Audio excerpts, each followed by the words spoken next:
ఈ 25 సంవత్సరాల్లో మీరు 300 అవార్డులు అందుకున్నారు. అదేవిధంగా 3 నంది అవార్డులు అందుకున్నారు. అసలు ఇన్ని అవార్డులు అందుకున్నటువంటి ఘనత మీకుందమ్మా. దీన్ని బట్టి ఇక్కడ అర్థం చేసుకోవచ్చు మేము ఎవరివైనా గాని గూడా. మీరెంత సేవ చేశారు. ఇంకా ఈ వయసులో అంటే మీకు ఏజ్ 70 సంవత్సరాలని చెప్పారు మీరు. నేను 70 పైనే ఉన్నానమ్మా. 70 పైనే ఉన్నారు. 73 ఏళ్ళమ్మా. 73 సంవత్సరాలు. రన్నింగ్. 73 సంవత్సరాల్లో కూడా ఇంకా యాక్టివ్‌గా ఉన్నారు. ఎంతోమందికి ఆదర్శంగా ఉన్నారు.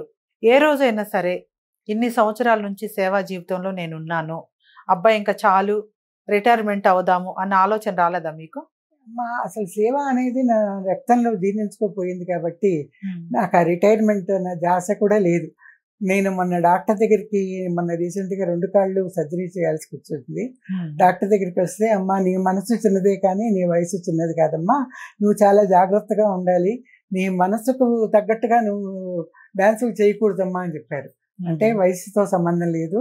నేను ఇంకా నాకు సేవ చేయాలి అని ఆ ఆశ ఉన్నది. నాకు చేతనైనంత మటుకు కూడాను నేను అనాథాశ్రమాలు వెళ్ళి విజిట్ చేసి వస్తూ ఉంటాను. బీదలకు అన్నదానం చేస్తూ ఉంటాను. ఎవరైనా బర్త్డేస్ వస్తే కనుక వాళ్ళందరికీ కూడాను వాళ్ళ పేరున ఏదైనా ఆర్ఫనేజ్‌లో నేను ఇస్తూ ఉంటాను. అలానే రీసెంట్‌గా నల్లమల్ల ఫారెస్ట్‌లో ఉండే వాళ్ళకు చాలా ఇబ్బందిగా ఉంది అంటే నేను ఇల్లు షిఫ్ట్ అయ్యాను. సామానంతా చాలా తీసేశాను. వాడని చీరలు నేను ఇంతకుముందు టీచర్‌గా వర్క్ చేసేదాన్ని. అప్పుడు చాలా శారీస్ మెయింటైన్ చేస్తూ వచ్చాను.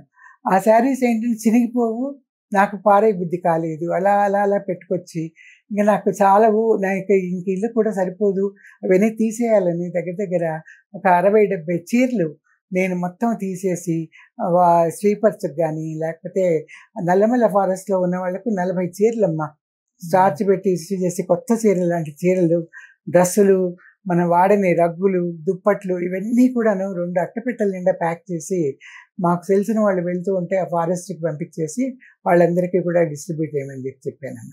ఇంత మీరు అసలు చాలా మందికి ఆదర్శంగా ఉండటమే కాకుండా ఎంతో మందిని ఎంకరేజ్ చేస్తూ నేనున్నాను అని అందరికీ కూడా మీరు ధన రూపంలో కూడా సాయం చేస్తూ ఉంటారు అని కూడా మేము విన్నామమ్మా.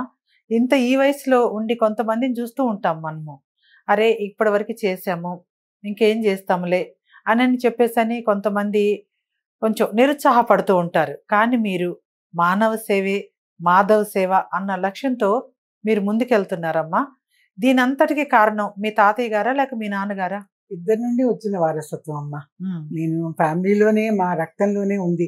ఇటు మా మామగారు వస్తే మా హస్బెండ్ వాళ్ళ ఫాదరు, మా మామగారు ఆయన ఫ్రీడమ్ ఫైటర్ అమ్మ. ఆ కాలంలోనే గాంధీ గారితో కలిపి జైలుకి వెళ్ళి క్విట్ ఇండియా మూమెంట్లో జైలుకి వెళ్ళి 6 నెలలు జైల్లో ఉన్నారు. ఆయనకు తామపత్రం కూడా వచ్చింది. తర్వాత గవర్నమెంట్ పెన్షన్ కూడా వచ్చేది ఆయనకు. గవర్నమెంట్ వాళ్ళు ఫ్రీడమ్ ఫైటర్స్కి ఇచ్చే పెన్షన్ కూడా ఆయన అందుకున్నారు. అలా అందుకొని ఆయన 90 ఏళ్ల వయసులో ఆయన కాలం చేశారనమాట. నేను ఒక ఫ్రీడమ్ ఫైటర్ ఫ్యామిలీకి కోడలుగా వెళ్ళినందుకు, అలానే ఒక ఎడ్యుకేటెడ్ ఫ్యామిలీలో ఒక కూతురుగా పుట్టినందుకు చాలా గర్విస్తున్నాను. నేను చేసిన సేవలకు గుర్తింపుగా నాకు 3 ఏళ్ల నాడు డాక్టరేట్ కూడా వచ్చిందమ్మా. సామాజిక సేవలో నాకు డాక్టరేట్ కూడా వచ్చింది. ఇవి కాక నేను లయన్స్ క్లబ్లో మా చుట్టుపక్కల ఉన్న లయన్స్ క్లబ్లో ప్రెసిడెంట్గా కూడా చేశాను. లయన్స్ క్లబ్లో కూడాను ప్రతి నెల మెడికల్ క్యాంపులు కండక్ట్ చేస్తూ ఎంతో మందికి వైద్య సేవలు కూడా అందిస్తూ ఉన్నాం. సామాజిక సేవనే కాకుండా మెడికల్ క్యాంప్స్ కూడా మీరు లయన్స్ క్లబ్ ద్వారా అందిస్తూ ఉన్నారనమాట. ఆ లయన్స్ క్లబ్ ద్వారా అందించాము. తర్వాత ఇప్పుడు నేను కూడాను కాలనీలో అసోసియేషన్ వాళ్ళ ద్వారా కూడాను ప్రతి నెల 2 మెడికల్ క్యాంప్స్ కంపల్సరీగా కండక్ట్ చేస్తూ ఉంటాము. అందులో కొంతమందికి ఫ్రీగా మందులు కూడా ఇవ్వడం జరుగుతూ ఉన్నది. ఎందుకంటే నేను మందులు తెప్పించి కొంతమందికి లేని వాళ్లకు మందులు కూడా తెప్పించి ఇస్తూ ఉంటాను. ఎందుకంటే అది కూడా మనకు సేవలో ఒక భాగమే. అందరూ కొనుక్కునే వాళ్ళు ఉండరు. కొంతమందికి మనం సహాయం చేస్తే తప్పే ఉంది అనేది, కొంతమందికి బీపీ మాత్రలు కానీ మల్టీవిటమిన్ కానీ ఇలాంటివి రెగ్యులర్గా వాడుకునే మందులు కొన్ని ఉంటాయి. అవి నేను బల్క్లో తెప్పించేసి కావాల్సిన వాళ్ళకు నేను సహాయం చేస్తూ ఉంటానమ్మా. ఇలా ఎన్నో సేవా రంగాల్లో ఉన్నటువంటి మీరు కుటుంబాన్ని ఎలా బ్యాలెన్స్ చేయగలిగారమ్మా అసలు? ఏ టైం దానికి కేటాయించుకోవాలి. మనము 8 గంటలకు బయటికి వెళ్ళాలి అంటే ఇంట్లో వాళ్ళకి ఇబ్బంది కలగకుండా మనం టైం షెడ్యూల్ 5 గంటలకే లేవాలా, స్నానం చేయాలా, పూజ చేసుకోవాలా, ఆ రోజు బ్రేక్ఫాస్ట్ ఏంటో రెడీ చేసి క్యాస్ట్రోల్లో పెట్టేయాలా.